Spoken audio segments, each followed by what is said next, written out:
Nous sommes de retour dans cette édition du 1er juin 2023 du live de TV Finance. Merci beaucoup pour votre fidélité et merci beaucoup si vous nous rejoignez à l'instant. Juste avant de retrouver les Market Movers d'Antoine Fraisse-Soulier, on va faire un détour par la Bourse de Paris.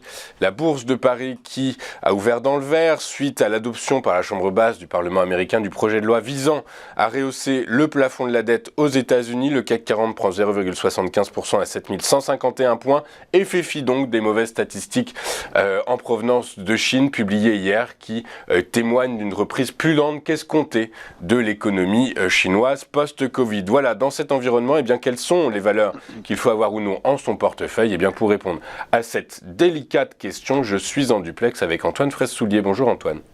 Bonjour Louis-Antoine et bonjour à tous. Bonjour, merci Antoine d'être avec nous ce matin. Je rappelle que vous êtes Financial Market Analyst chez eToro et que vous êtes avec nous tous les jeudis pour justement nous expliquer quelles sont les valeurs qu'il faut avoir en son portefeuille dans un environnement marqué par pas mal de craintes autour de l'environnement macro et monétaire. Vous avez décidé dans un premier temps de nous parler d'une valeur qui fait fi de ces deux catalyseurs plutôt baissiers et qui s'appuie sur celui qui booste les marchés de la tech actuellement, c'est l'intelligence artificielle. Depuis la publication la semaine dernière par les guidance de Nvidia qui ont fait totalement craquer les financiers qui achètent à qui ne veut mieux du Nvidia, du coup Capgemini surfe sur cette tendance mais également sur le fait qu'il a signé, le groupe a signé un partenariat stratégique avec Google Cloud. Du coup, comment est-ce que l'analyse technique traduit tout cela, Antoine ? Alors effectivement, les marchés, notamment les valeurs technologiques, surfent sur cette thématique, l'intelligence artificielle. Donc effectivement, lorsque hier Capgemini a annoncé avoir justement élargi son partenariat avec Google Cloud, donc dans les domaines notamment de l'analyse des data, mais surtout de l'intelligence artificielle, ce qui va permettre donc à Capgemini de développer d'ici à 24 mois 500 cas d'utilisation pratique destinés justement à l'intelligence artificielle, ça s'est traduit par une hausse de quasiment 7% sur Capgemini, qui est en général un titre très peu volatile, qui a signé sa meilleure performance intrajournalière depuis octobre 2020. Donc ça a permis de booster ce titre Capgemini.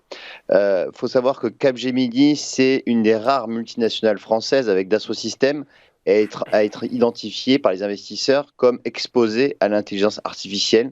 Et on l'a vu d'ailleurs dans la semaine, Dassault Systèmes avait aussi progressé de plus de 6%.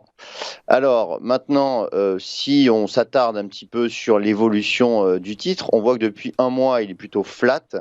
Mais il était en légère baisse. Il n'a pas profité comme les actions du secteur technologique américain de progresser.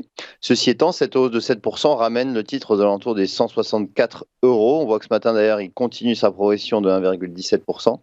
Et donc, les voyants sont plutôt ouverts pour cette valeur. Les voyants sont ouverts, donc a priori la probabilité de poursuite du mouvement haussier est plus importante que celle de voir le cours refluer, n'est-ce pas Antoine, du coup ?